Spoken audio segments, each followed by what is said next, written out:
Hello mes kings et mes queens, j'espère que vous allez bien. Moi ça va plutôt bien. Je suis super contente de faire un comeback. Je sais que je suis pas du tout régulière et je fais vraiment mon mea culpa. Je suis pas du tout régulière sur YouTube et tout. Même sur mes autres réseaux, j'arrive, je viens. Voilà, c'est les aléas de la vie. J'espère que cette année 2023, elle va me permettre d'être beaucoup plus régulière dans mes vidéos parce que j'aime faire ça. J'aime partager du contenu. J'espère faire du contenu de qualité. Voilà, je suis quelqu'un d'un peu trop perfectionniste et quand j'arrive pas à obtenir ce que je veux, voilà, j'ai des coups de mou comme de tout. Mais bon, je souhaite et je prie que 2023 soit une très bonne année pour moi comme pour vous. D'ailleurs, bonne année mes queens et mes kings parce que j'ai pas eu l'occasion de vous le souhaiter. Donc excellente année, prospérité, santé, épanouissement. Voilà, et la paix. La paix pour moi, c'est primordial. Alors aujourd'hui, on se retrouve pour une nouvelle vidéo. Donc la vidéo qui va aller avec la suite de l'annonce que je vous ai faite. Donc mon accouchement, oui, je suis désolée. 3 mois après, je vous la fais. Je suis désolée. I'm sorry. Donc, on va rentrer dans le vif du sujet. Comme je vous avais dit précédemment dans ma vidéo, n'hésitez pas à aller la regarder, ma vidéo sur ma grossesse. Donc, à 6 mois de grossesse, j'ai commencé à avoir des contractions qui ont modifié mon col. Donc, modifier mon col, c'est-à-dire que normalement, ton col de l'utérus, il est fermé.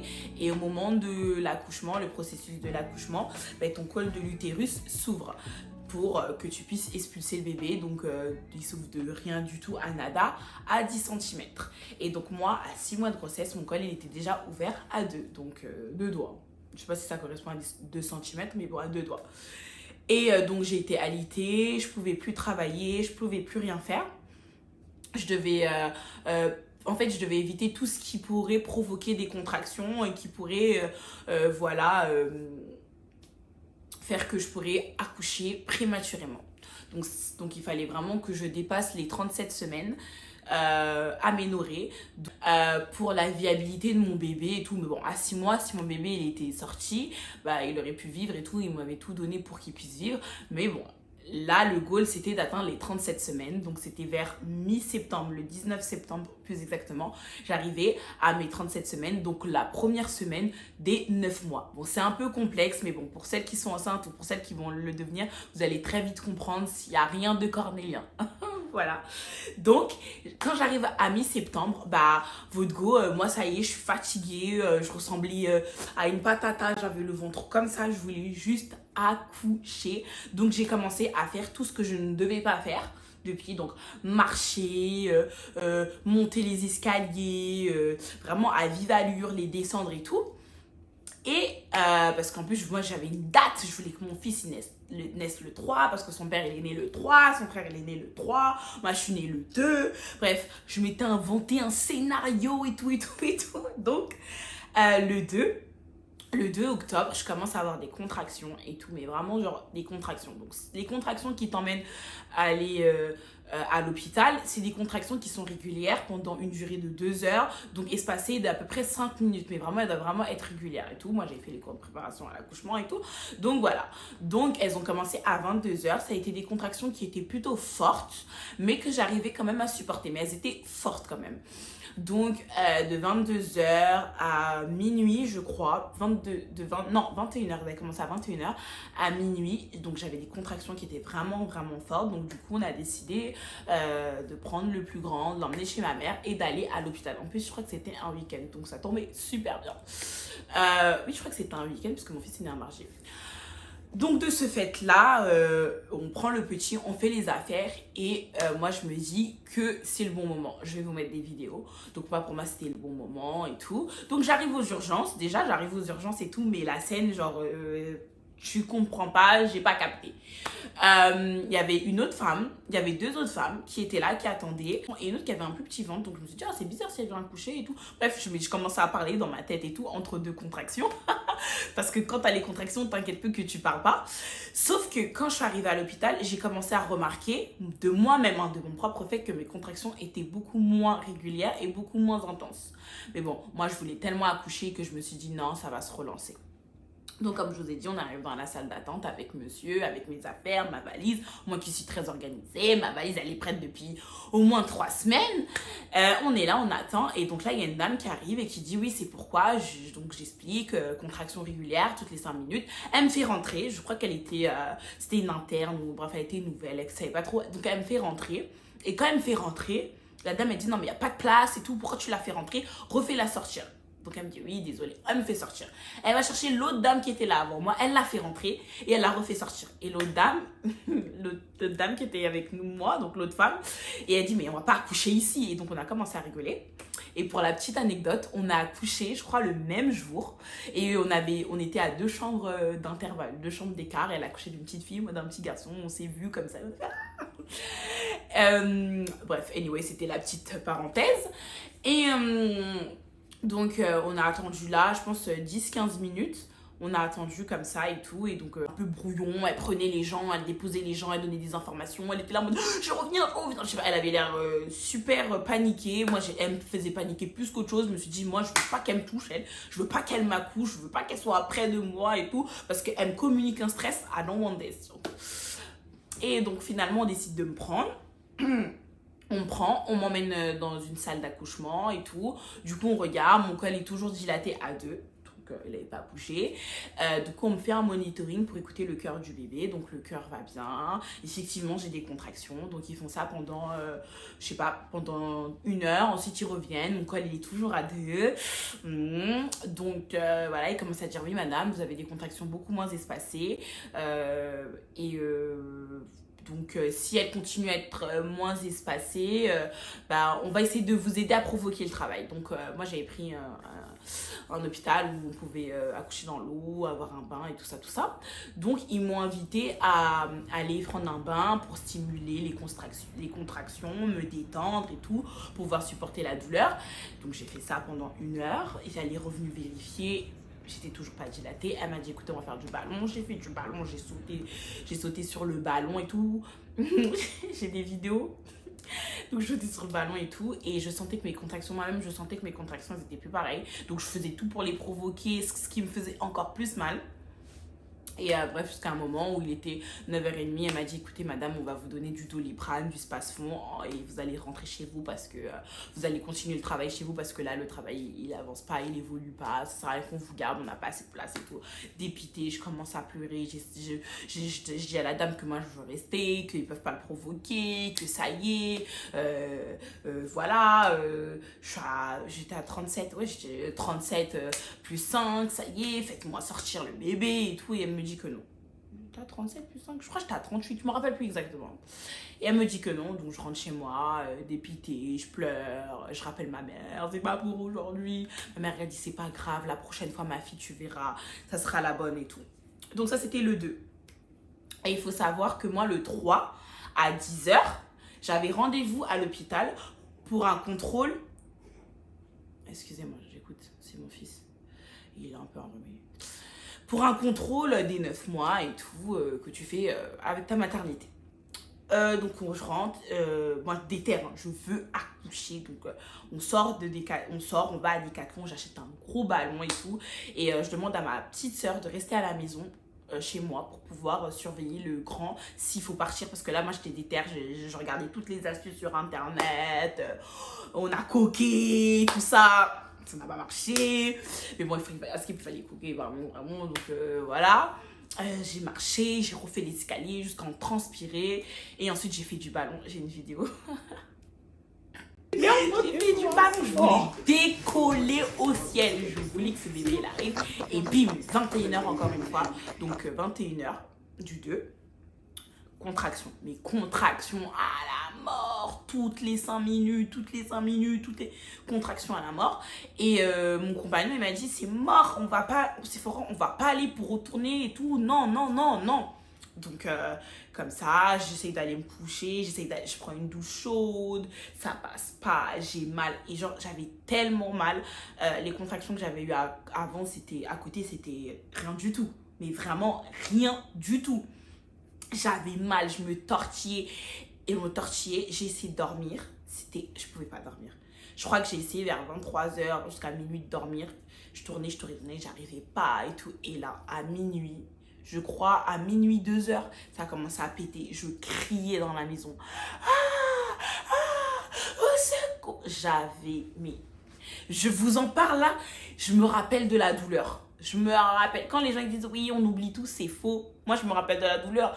Après, aujourd'hui, ça ne m'empêchera pas de faire un autre enfant. Mais je me rappelle de la douleur, cette sensation, mon ventre, il durcissait.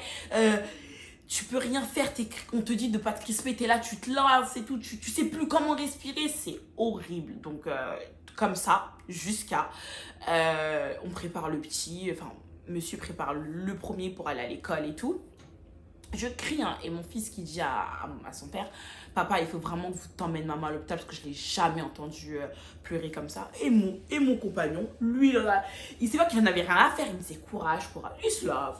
Il se prépare, il fait ses cheveux, il fait sa vie, il s'habille bien, il choisit sa meilleure tenue et tout. Et il me dit, bah, tu sais quoi, tu veux faire quoi? On va au rendez-vous ou on va aux urgences? J'ai dit, non, écoute, on va au rendez-vous, ça se peut, c'est encore un faux travail.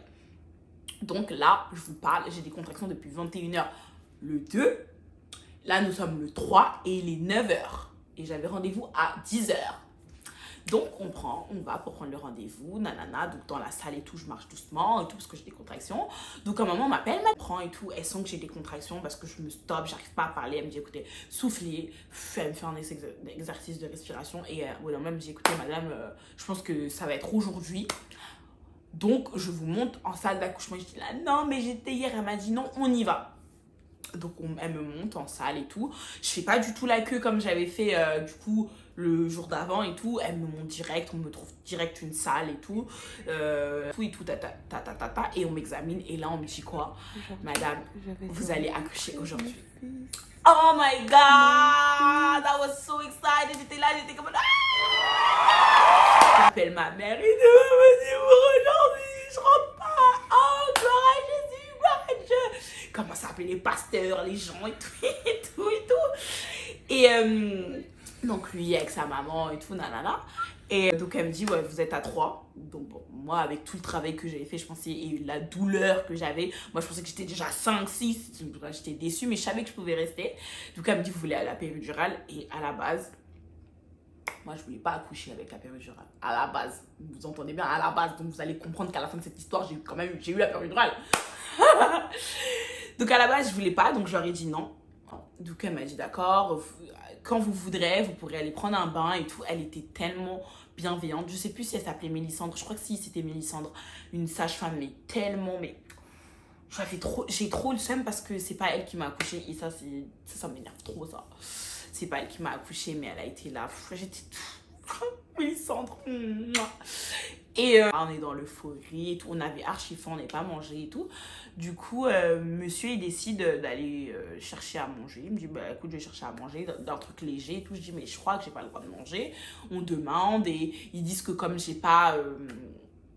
la péridurale, je sais plus, la péridurale, il m'avait dit. Donc, je pouvais manger, mais très léger. Ensuite, quelqu'un m'a dit que non, mais bref, il est parti chercher.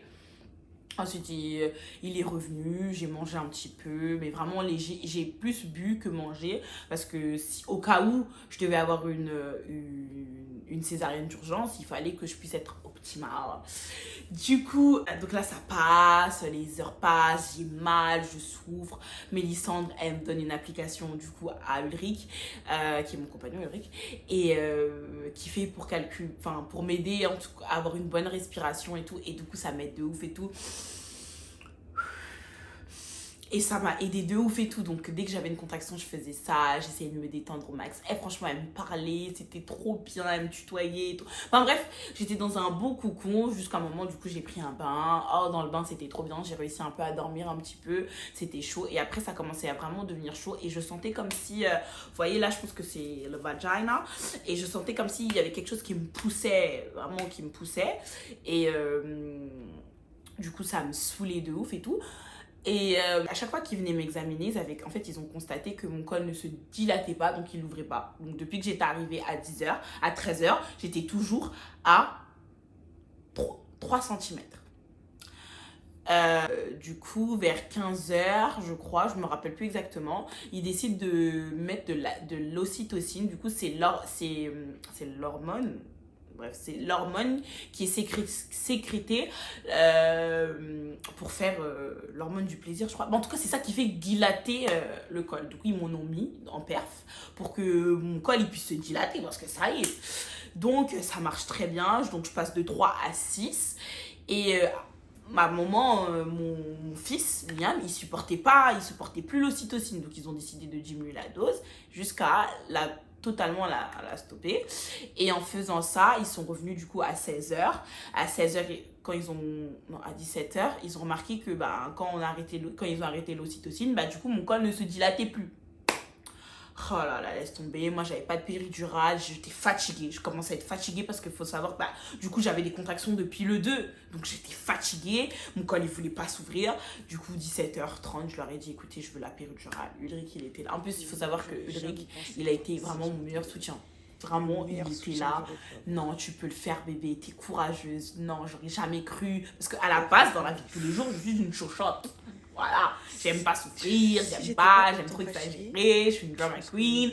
Mais là, vraiment, j'étais en mode guerrière, je voulais vraiment le faire, mais je pouvais pas en fait. Genre, jusqu'à quand en fait jusqu'à quand mon col il se dilate pas? Je vais pas rester là en mode warrior pendant 12 jours. Donc, on me met la péridurale, mais en fait, péridurale vient en fait. Mais en fait, pourquoi chercher à se compliquer? Pourquoi chercher à sentir des sensations quand tu peux avoir une péridurale en fait? Non, ils m'ont mis la péridurale, mais j'ai dormi. Enfin, j'ai dormi, c'était trop bien. Mais c'était trop bien. Non, j'ai dormi paisiblement. Non, franchement, j'ai dormi et ça m'a fait du bien. En plus, elle a fait effet genre direct. Tu sentais plus les contractions et tout. C'était vraiment trop bien et tout. La petite pipette et tout. Par contre, quand ils m'ont posé, j'ai eu archi peur. J'étais comme ça, je voulais pas bouger et tout. J'avais trop peur, je vais pas être paralysée et tout. Et, mais vraiment, par contre, l'aiguille, je sais pas si c'est l'aiguille, en tout cas, il y a quelque chose qui reste dans ton dos, tu le sens vraiment. Et vraiment, donc top. Et donc, à un moment, je me réveille parce que...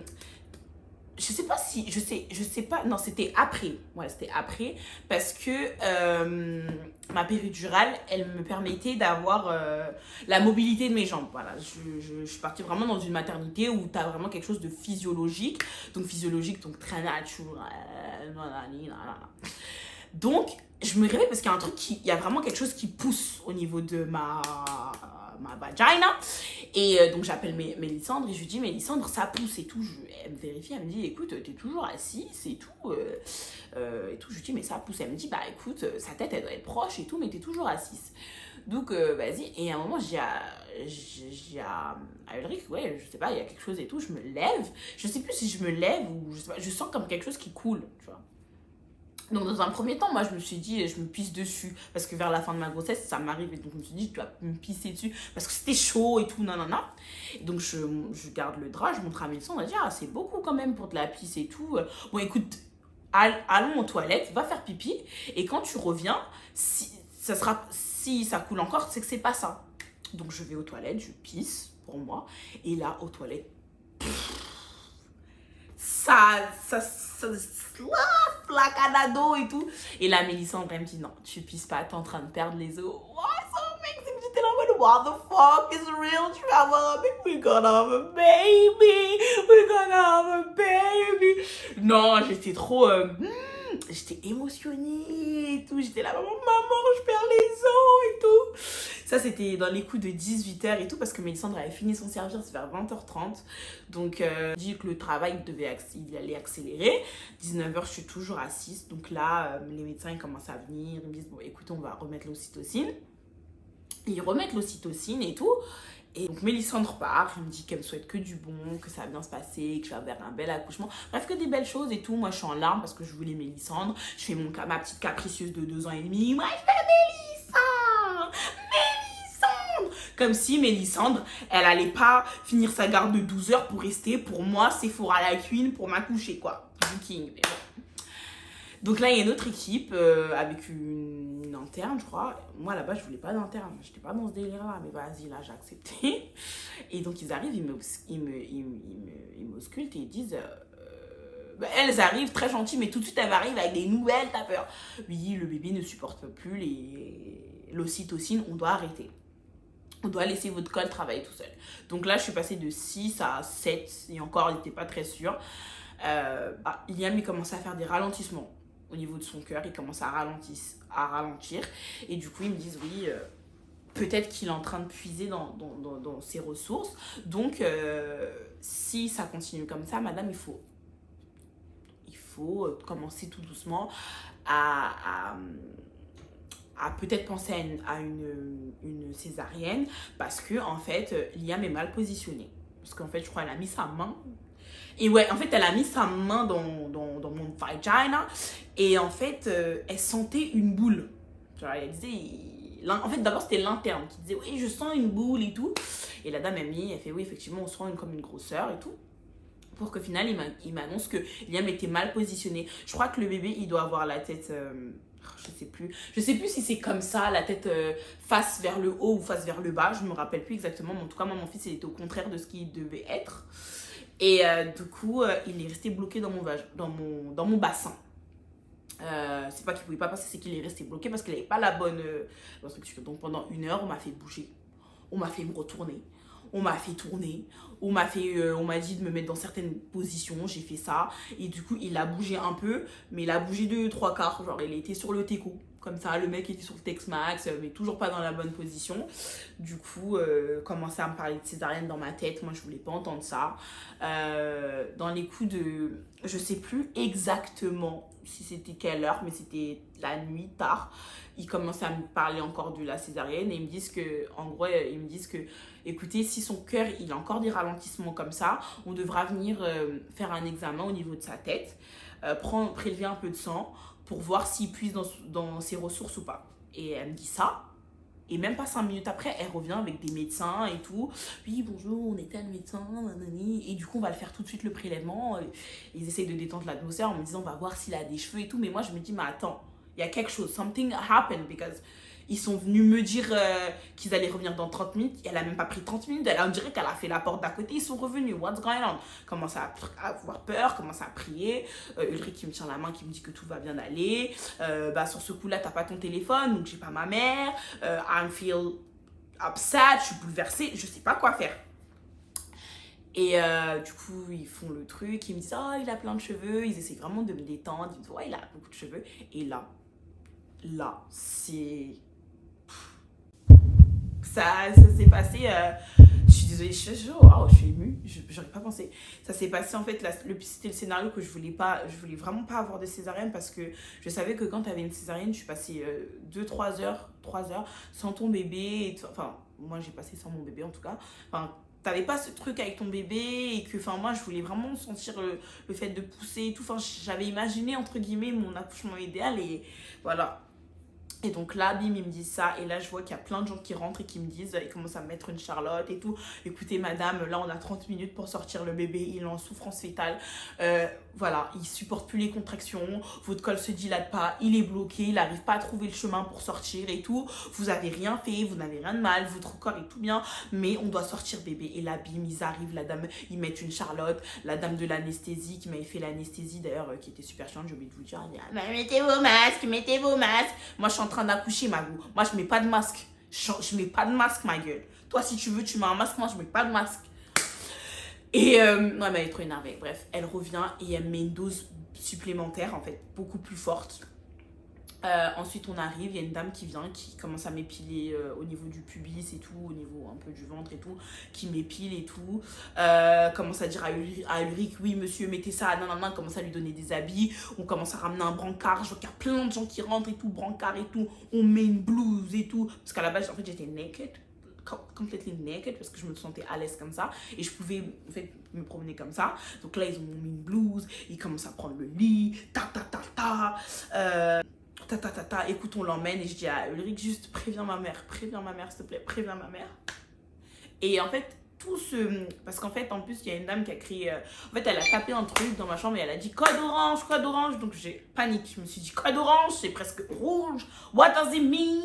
Pour moi, genre, Enfin, il allait se passer un truc de ouf. Mais bon, il y a une voix tout de suite qui m'a dit calme-toi, aie confiance en Dieu et sèche tes larmes. Parce que j'avais commencé à pleurer. Ulrich qui vient, il me fait un bisou sur le front et il me dit pleure pas, ça va aller. Donc j'arrête de pleurer, je commence à checker. Vraiment, je tremblais et tout. On m'emmène dans la salle et tout. Ils expliquent à Ulrich qu'il ne peut pas rentrer tout de suite, qu'il y a la préparation et ensuite ils vont l'emmener. Donc bim, ils mettent le drap, ils me mettent en position comme as, je dois pas bouger et ils me mettent ce truc comme ça. Et ils commencent à s'installer. Des gens commencent à venir me parler, mettre leur... J'étais comme ça, oui, je suis un tel pour ce lit, moi je suis cela pour ceci.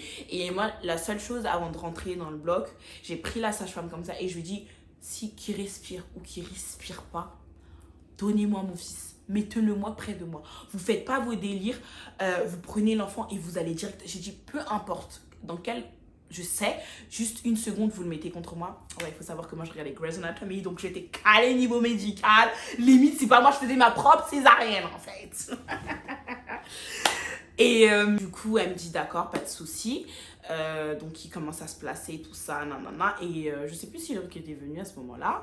Et je leur dis, mais attendez, comment vous savez, vous m'avez fait une piqûre, ça fait même pas 10 minutes, comment vous savez que là je suis anesthésiée, imaginez, je chante et tout. Ils disent, non, vous inquiétez pas, madame, on va faire des tests pour voir et tout. On va vous pincer très très fort. Et je dis, mais comment ça me pincer?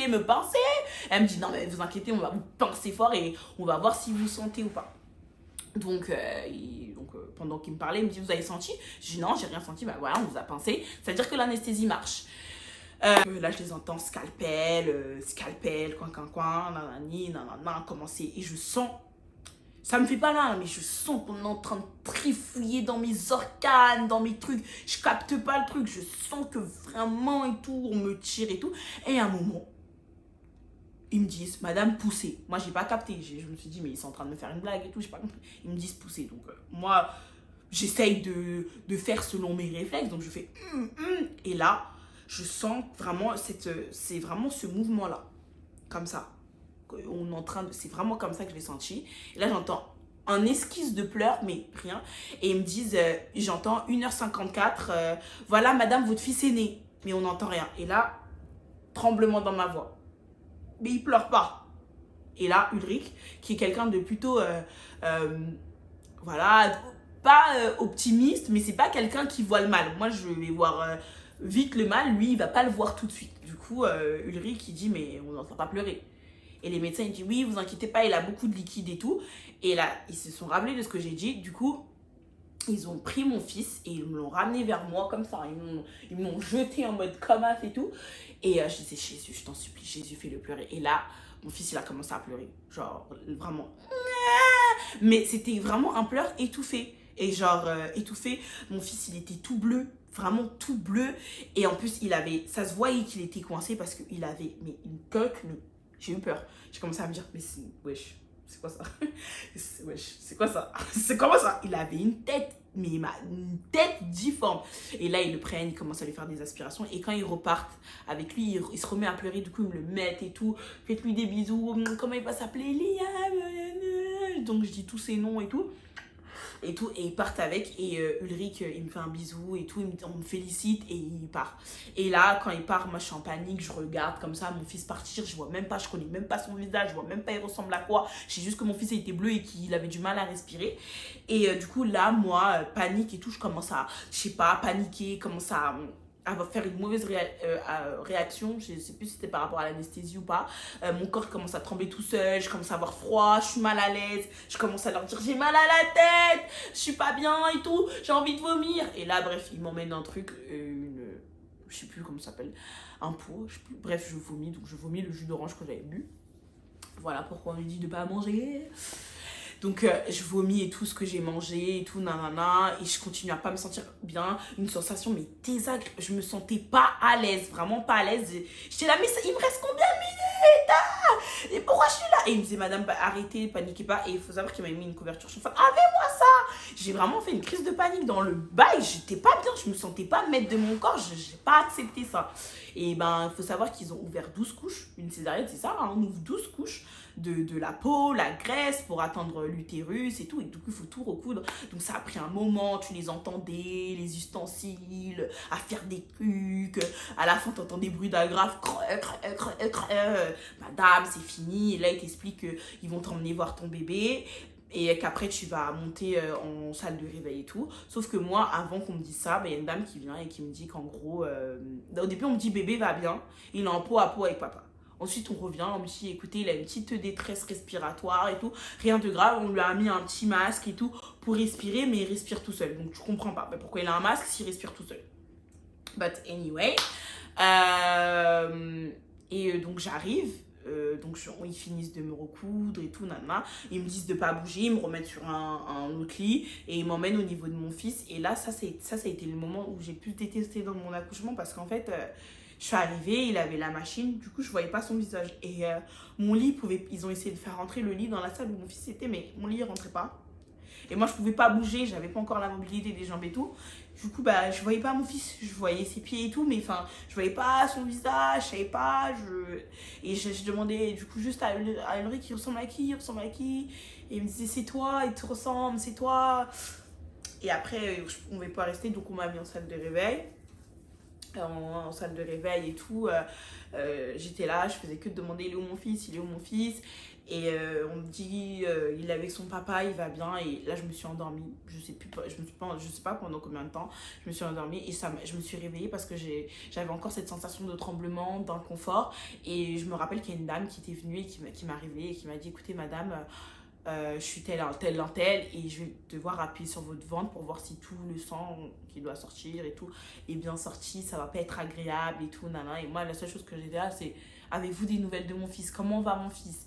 Et elle savait pas. Donc, bref, elle appuie sur mon ventre, c'est pas agréable, mais bon, bref, elle fait ce qu'il y a à faire.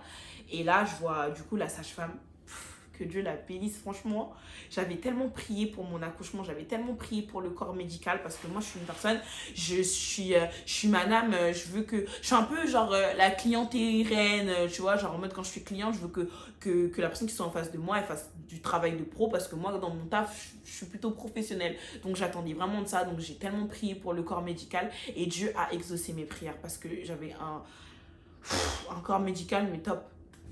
Du coup, elle arrive et tout, et elle me dit, voilà, écoutez, Liam, il a un petit souci respiratoire, il a fait une détresse et tout, il avait beaucoup de liquide et tout, mais il est avec papa et tout, il a une machine et tout, mais je vous ai pris quelques photos. Et ça m'a tellement touchée, elle m'a montré des photos, même si j'arrivais pas à percevoir le visage de mon fils, je le voyais, il était là et tout, relié à des trucs et tout, mais bon, au moins je le voyais. Et bref, donc on revient, on me fait une toilette, on me change, on m'habille, parce que j'ai pas la mobilité des jambes encore, donc je me rendors, on me réveille comme ça, on me réveille pour appuyer sur mon ventre et tout. Et après là, il y a le chirurgien qui m'a du coup opéré, qui regarde et tout, qui me dit que ça s'est plutôt bien passé, que la cicatrice, j'aurais pas une grosse cicatrice, que ça sera au niveau de la culotte, bref, qu'elle se verra pas et tout. Bref, tout ce qu'il y a à dire. Et je lui demande comment va Liam, mais il me dit je vais revenir, je vais vous dire et tout. Et là, du coup, ils viennent, ils me disent qu'ils vont l'emmener au néonat à Trousseau, parce que moi j'ai accouché au Bluet. C'est à côté, hein. Mais c'est pas le même hôpital. Et donc moi je leur dis mais je peux aller avec lui. Et ils me disent non, vous avez votre chambre ici, lui il a sa chambre là-bas. Mais déchirement en fait, mon cœur il était en mille morceaux. Je me suis dit mais attends, j'ai accouché quoi? Il y a 6 mois, il y a quelques mois j'étais ici dans le même hôpital, j'avais pas de bébé, j'entendais les bébés qui pleurent. Et là vous êtes en train de me dire que moi je vais accoucher et que je vais pas être avec... Mais bon, il y avait pas d'autre truc. Moi, je savais très bien qu'en accouchant dans un hôpital de secteur 1, parce qu'il y a secteur 1, secteur 2, secteur 3, secteur 1, c'est vraiment les grossesses, t'as aucun problème, tu vois. Secteur 3, c'est les néonates, les prématurés, les nanana. Et Trousseau fait partie de ça. Du coup, il faut accepter l'idée, je pleure et tout, je pleure énormément parce que je me dis, je vais rentrer en chambre et j'aurai pas mon fils. Donc, il faut savoir que j'ai accouché à 1h54 et là, il doit être 5h du matin, un truc comme ça. Je commence à demander mon téléphone, mes affaires, on me dit que tout va être monté en chambre, donc on me monte en chambre. Je suis rejointe 30 minutes après par Ulrich avec toutes mes affaires, plus une sage-femme qui l'aide et tout. Et je donne des nouvelles à ma mère et ma mère elle me dit que en fait elle était à l'hôpital depuis minuit je crois et qu'elle attendait parce qu'elle avait plus de nouvelles de moi et qu'on l'a pas laissé rentrer, ce qui est tout à fait normal en fait. Maman, qu'est-ce que tu crois? Bref, ça m'a touchée, donc je lui ai expliqué, je lui ai dit que j'allais dormir et que j'étais pas avec Liam, et Ulrich il avait pris 2-3 petites photos et du coup je lui ai envoyé ça. Et du coup Ulrich et moi on était tristes qu'on n'avait pas le petit et on s'est endormi comme ça, mais j'ai pas vraiment dormi, hein. C'était des sommeils, un œil ouvert, un œil fermé et, et voilà. Donc après le lendemain j'ai pu aller le voir, mais bon ça a été aussi un parcours du combattant parce que je pouvais pas me lever, je devais pouvoir me tenir dans un fauteuil roulant et au début j'y arrivais pas, j'avais trop mal, j'avais trop mal, j'y arrivais pas. J'étais en mode je vacillais et j'ai menti, hein. Pour pouvoir aller voir mon fils, j'ai menti, j'ai dit que j'avais pas mal, que je me sentais bien, or que j'étais à 2 doigts de tomber, que ma cicatrice elle était en train de me faire trop mal, mais tout pour mon fils. Et donc je l'ai vu le lendemain, il est 15h. Oh là là, j'étais trop contente, hein. Je voulais lui donner le sein et tout. Bon après, si je rentre trop dans les détails, après la vidéo elle sera trop grande. Je pense que je ferai peut-être une petite story sur Instagram ou TikTok, je sais pas encore, sur cette suite un peu de suite d'accouchement et tout, genre en mode au niveau de quand j'ai accouché, comment je suis partie voir bébé. Mais voilà comment j'ai accouché. J'ai accouché à 38 SA plus 5, je crois. Donc voilà, d'un magnifique petit garçon né à 1h54, 4,80 kg. Ouais, j'ai accouché d'un gros bébé. Et à ce qui paraît, tous mes bébés seront gros. Donc si Dieu le veut.